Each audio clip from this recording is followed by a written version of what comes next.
Tu savais que rien qu'en mangeant ça, avec du maïs, tu pourrais développer sans t'en rendre compte un cancer ou même des troubles de la mémoire comme la démence?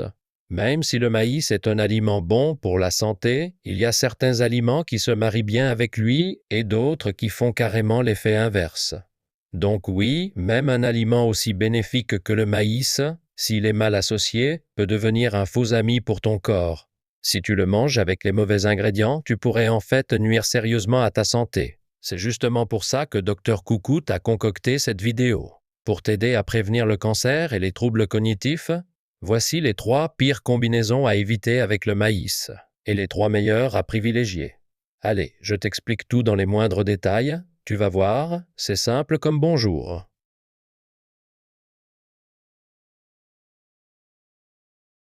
Tu savais que même avec un aliment aussi sain que le maïs, il y a des gens qui devraient éviter d'en manger et d'autres qui risquent de se faire du mal en le combinant avec certains aliments. Bonjour à tous. C'est moi, ton docteur de la santé un peu farceur, docteur Coucou. Il y en a encore parmi vous qui ne sont pas abonnés. Allez, hop, abonne-toi tout de suite et n'oublie pas de cliquer sur j'aime. Partage aussi cette vidéo avec ceux que tu aimes et surtout, parle un max de docteur Coucou autour de toi. À partir de maintenant, je ne te proposerai que le top du top en matière de conseils santé. Tous les aliments naturels regorgent de bons nutriments pour le corps. Mais selon la façon dont tu les cuisines et les consommes, tu peux soit en profiter pleinement, soit au contraire, mettre ta santé en danger. Connaître la compatibilité entre les ingrédients et les meilleures façons de les consommer, c'est vraiment une habitude en or pour prendre soin de toi. Pour ta santé, Dr Coucou sera toujours là, fidèle au poste. Et maintenant, roulement de tambour, le héros du jour, c'est le maïs. Cette petite merveille croustillante au goût légèrement sucré qu'on adore grignoter. Le maïs fait partie des 3 grandes cultures de base dans le monde, avec le blé et le riz. En France, on en trouve sous plusieurs formes. En grains pour les salades, en pop-corn, en farine, en semoule, en huile, en sirop ou même en céréales. Le maïs est bourré de fibres alimentaires, excellentes pour le transit intestinal et contient de l'acide linoléique, super pour prévenir les maladies cardiovasculaires. Il se digère lentement, ce qui aide à se sentir rassasié plus longtemps, et comme il est pauvre en graisse et en calories, il est souvent recommandé dans les régimes minceurs. Mais tu savais que malgré tous ses bienfaits, le maïs peut aussi devenir un faux ami pour la santé s'il est mal accompagné, et que certaines personnes devraient carrément l'éviter? Alors maintenant, on va découvrir ensemble les 3 pires aliments à éviter avec le maïs, si tu veux prévenir le cancer et la démence, et surtout, les 3 meilleurs alliés pour vivre longtemps et en pleine forme.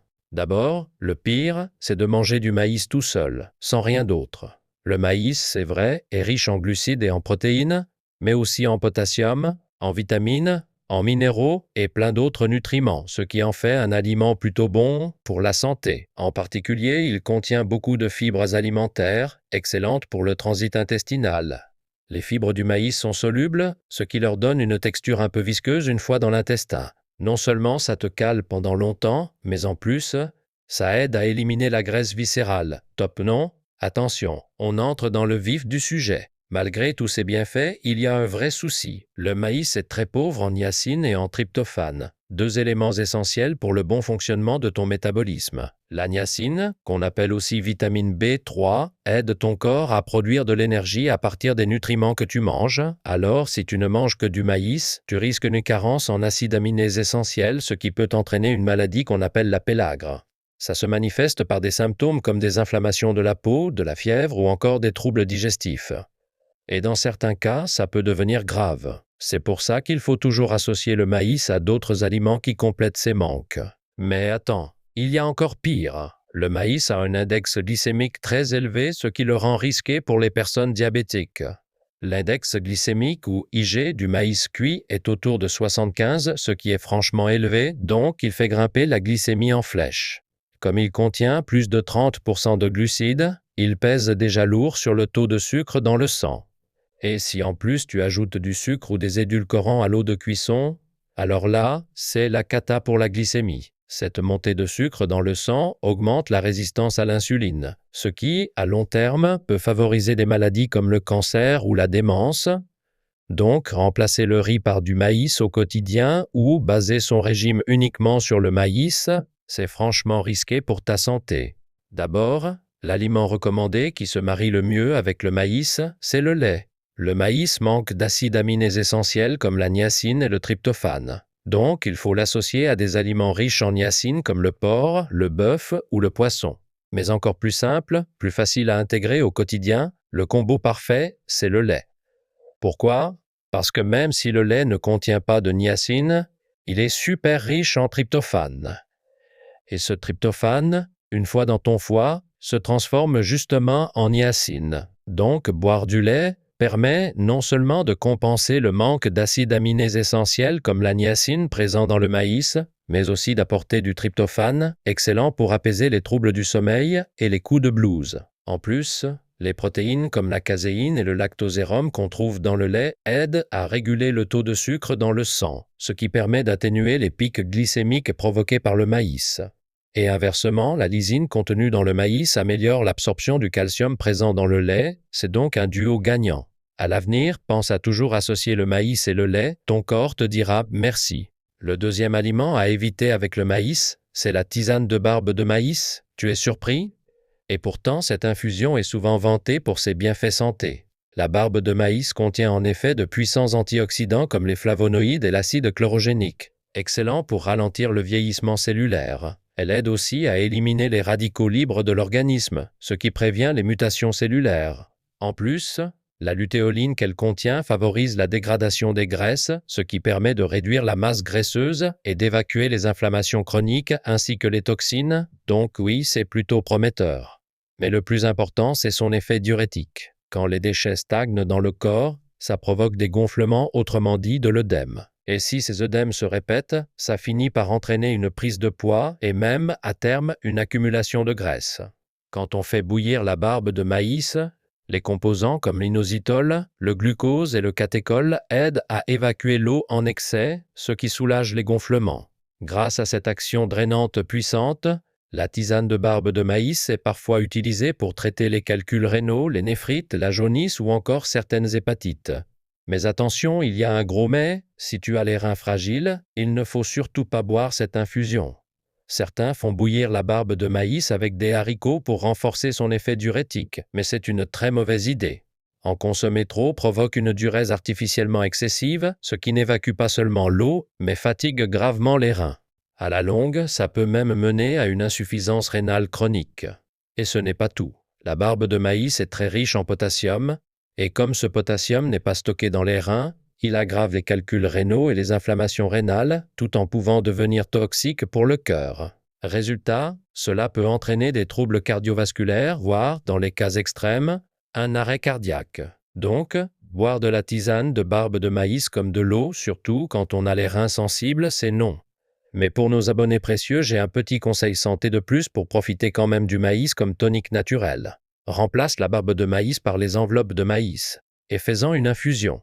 Les enveloppes de maïs contiennent du bêta-cytostérol, un actif qui renforce les gencives et prévient les maladies parodontales comme la gingivite. D'ailleurs, l'un des médicaments les plus connus contre les maladies des gencives est fabriqué à base d'extraits d'enveloppes de maïs. Elles inhibent la croissance du streptocoque mutant, la bactérie responsable des caries, et ont un effet anti-inflammatoire, ce qui est super efficace pour la santé bucco-dentaire et la prévention des infections. Donc, n'hésite pas à les intégrer. Tu peux faire bouillir les enveloppes en tisane ou les utiliser en bain de bouche. C'est vraiment excellent pour éviter les problèmes de gencives. Alors, retiens bien cette astuce. Deuxièmement, l'aliment qui s'accorde le mieux avec le maïs, c'est le chou. Non seulement il protège l'estomac et facilite la digestion, mais en plus, grâce à sa richesse en vitamine U, il a de puissants effets anti-cancer, ce qui fait du maïs et du chou un duo vraiment gagnant. Si le maïs ou la tisane de barbe de maïs peuvent fatiguer les reins à cause de leur effet diurétique, le chou, lui, est pauvre en potassium, mais bourré de vitamine C et K, ce qui aide justement à protéger les reins. Et ce n'est pas tout, les nombreux composés phytochimiques et le sulforaphane présents dans le chou ont des propriétés anti-inflammatoires et anticancéreuses qui s'ajoutent aux effets apaisants du maïs. Le chou est aussi riche en polyphénol, ce qui permet de faire baisser la tension, d'éviter l'accumulation des plaquettes et donc de favoriser la santé cardiovasculaire. En plus, grâce à sa forte teneur en calcium, magnésium et vitamine K, le chou est excellent pour prévenir l'ostéoporose, surtout s'il est consommé avec du maïs, qui aide à mieux absorber le calcium. Ce n'est pas fini. Le chou est aussi bon pour le cerveau, aide à prévenir la démence et protège même la santé des yeux, surtout quand il est associé au maïs, car ce dernier est riche en vitamine A, lutéine et zéaxanthine. Cette combinaison permet de prévenir des troubles comme la dégénérescence maculaire, la sécheresse oculaire ou la cécité nocturne, et réduit fortement le risque de cataracte et de glaucome, ce qui en fait l'association idéale pour protéger la vue. Tu peux te faire une petite salade chou-maïs bien fraîche ou cuisiner les deux ensemble, c'est délicieux et plein de bienfaits. Et pour finir, l'aliment à ne surtout pas associer avec le maïs est le beurre. Tu adores peut-être faire griller du maïs avec du beurre pour son goût bien riche, mais côté nutrition, c'est une très mauvaise idée. D'abord, les grains de maïs sont riches en tocophérols, qui sont excellents pour prévenir les maladies liées à l'âge. Le potassium qu'il contient aide à éliminer le sodium, à limiter l'augmentation de la tension artérielle, à prévenir l'hypertension et à réguler la glycémie. Et surtout, le maïs est très riche en acide linoléique, un acide gras essentiel qui fait baisser le taux de mauvais cholestérol dans le sang et qui protège contre les maladies cardiovasculaires comme l'artériosclérose, l'hypertension, les troubles cardiaques ou les AVC. Manger du maïs, avec tous ses bienfaits, en l'accompagnant de beurre, annule complètement ses effets positifs. Le beurre, en tant que graisse animale, est très riche en acides gras saturés, et en excès, il dérègle le métabolisme du cholestérol, augmente le taux de mauvais cholestérol et favorise l'apparition de maladies cardiovasculaires. Même si on entend de plus en plus que le beurre peut avoir certains bienfaits ou que les régimes riches en graisse sont à la mode, il faut garder en tête que le maïs reste une source de glucides. Donc le consommer avec du beurre, c'est augmenter fortement l'apport calorique, ce qui n'est pas top pour bien gérer sa santé, surtout à long terme. Alors, comment faut-il manger le maïs au juste? Et enfin, l'aliment qui s'associe le mieux avec le maïs, c'est l'avocat. Surnommé le beurre de la forêt, ce fruit tropical est une vraie mine de vitamines, de minéraux et de nutriments bons pour la santé. Il est particulièrement riche en potassium, ce qui aide à réguler la tension artérielle, à prévenir l'hypertension et les AVC, et sa forte teneur en vitamine B6 renforce le système immunitaire, apaise les inflammations et soutient le bon fonctionnement du cœur. En plus, les fibres alimentaires de l'avocat servent de carburant aux probiotiques présents dans l'intestin, ce qui favorise leur développement et améliore la santé digestive. Et ce n'est pas tout. L'avocat contribue aussi à la santé cardiovasculaire globale et permet de faire baisser significativement le taux de mauvais cholestérol. Lorsqu'on l'associe au maïs, c'est une vraie synergie qui se crée. Alors à l'avenir, oublie les graisses animales comme le beurre et pense plutôt à l'avocat, ce fameux beurre de la forêt, pour sa texture onctueuse, sa digestion facile et ses bienfaits à la fois gustatifs et santé. Jusqu'à maintenant, on a découvert ensemble 3 aliments à éviter avec le maïs et 3 associations au top. Allez, on récapitule. Plutôt que de consommer le maïs tout seul, pense à l'accompagner de lait et si tu as les reins fragiles, fais bouillir la barbe de maïs pour en faire une infusion au lieu de la consommer n'importe comment. Intègre aussi le chou dans ton alimentation, c'est un super allié. Et surtout, évite d'associer le maïs au beurre, préfère-lui l'avocat pour une option bien plus saine et savoureuse. Alors, qu'est-ce que tu en penses? J'espère que ces infos t'ont été utiles pour mieux prendre soin de ta santé. Merci du fond du cœur d'être resté avec nous aussi longtemps. Si la vidéo t'a plu ou t'a aidé, n'oublie pas de t'abonner et de mettre un petit like. Et surtout, pense à la partager avec ta famille et tes amis, ceux que tu aimes. Je te souhaite plein de santé et de bonheur. C'était Dr Coucou, à très bientôt et merci encore.